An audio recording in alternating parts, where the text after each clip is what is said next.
Hi, how are you? Today's video is a continuation of the Dollar Tree cage decor series. We're going to be making ropes in this video.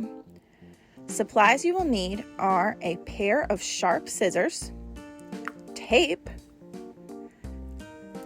several packages of the thinner and longer Dollar Tree cotton rope, at least 2 for one completed rope, and some sort of cotton yarn.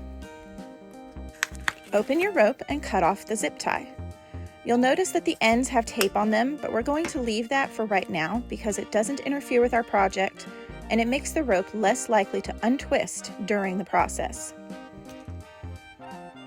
There's a few ways that you can make rat ropes from the Dollar Tree ropes. First, cut your rope in half so you have 2 pieces, and from the second pack, cut a piece the same length so that you have 3 even pieces.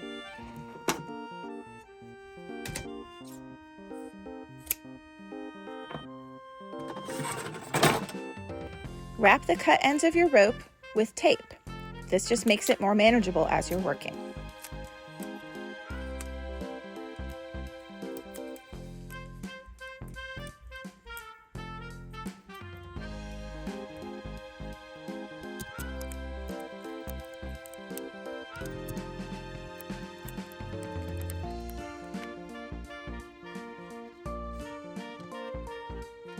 Tie a tight knot in one end so that all 3 pieces are knotted together.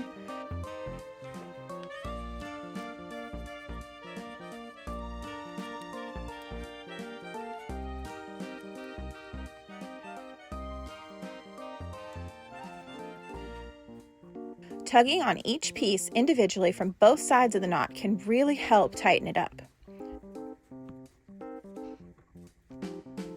Now you can cut the short end close to the rope. Rub this vigorously with your palm to fluff slightly.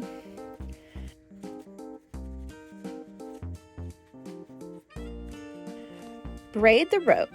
If you're not really sure how to do a 3-strand braid, there's several tutorials on YouTube that I will link in the description. You're going to 3-strand braid your rope until you're about 6 to 8 inches from the end of the rope's shortest piece. I say that because when you braid, you will wind up with at least one piece that's shorter than the other 2.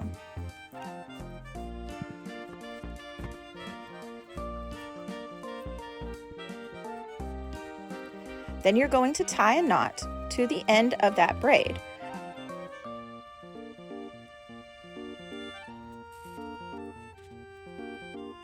Pull on each cord again until the rope knot is really tight.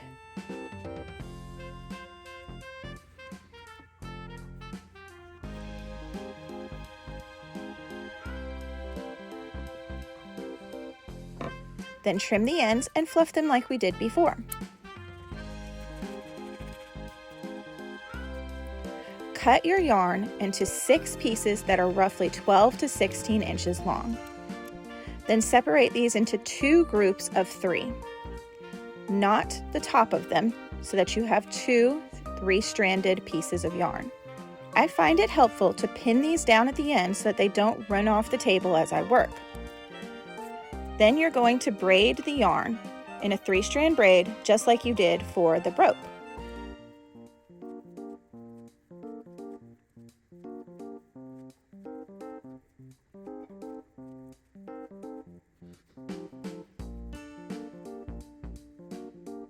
And tie a knot in the end. Holding both ends of the braid together, you're going to knot them into a loop of braided yarn. I did this twice to make a double thick knot. Repeat with your other loop of braided yarn.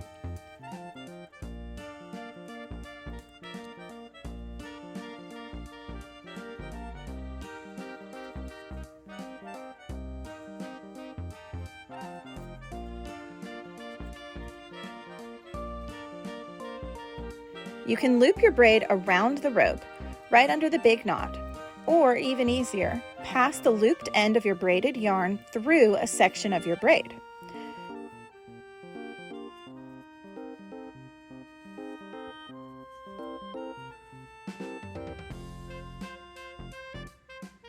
Your rat rope is now completed. To hang this in the cage, I pass those braided loops through the bars and then fasten with a lanyard clip, but you can use any sort of fastener that you like. Another way to make ropes that is super simple is to loop one end and create a wrapped knot. Make a loop with your yarn so that the tail is at the same end as the tail of your rope and the loops are at the same end as well. Then start wrapping around the yarn and the rope together. You want to leave the end of your loop of yarn and the tail exposed. Wrap until the majority of the rope and tail is covered. With the end of your yarn, push this through the loop at the top of your wrapped knot. And this is where the magic happens. Pull the tail on the other end slowly until the loop is hidden underneath the wrapped portion of yarn. I then give both ends a good tug to center this. To make it extra secure, I usually knot both long tails around the wrap so that they can't get pulled out, but you can also just trim them in hot glue.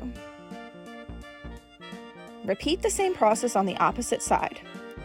I made this rope with a scrap that was left over from another project last month, but you can totally use a full length of rope or a thicker one to do the same process. If you make a very long one, you can tie knots in it along the length to make it shorter and thicken it up for even more climbing enrichment. For this type of rope, I hang them with a plastic shower ring and a lanyard hook, but you could also zip tie them or fasten them in whatever way makes sense for you and your cage.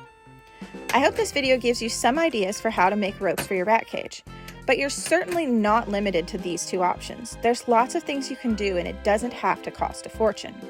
Next week, I plan to talk about how to make ropes from recycled materials, so stay tuned for that. Thanks for watching. Bye!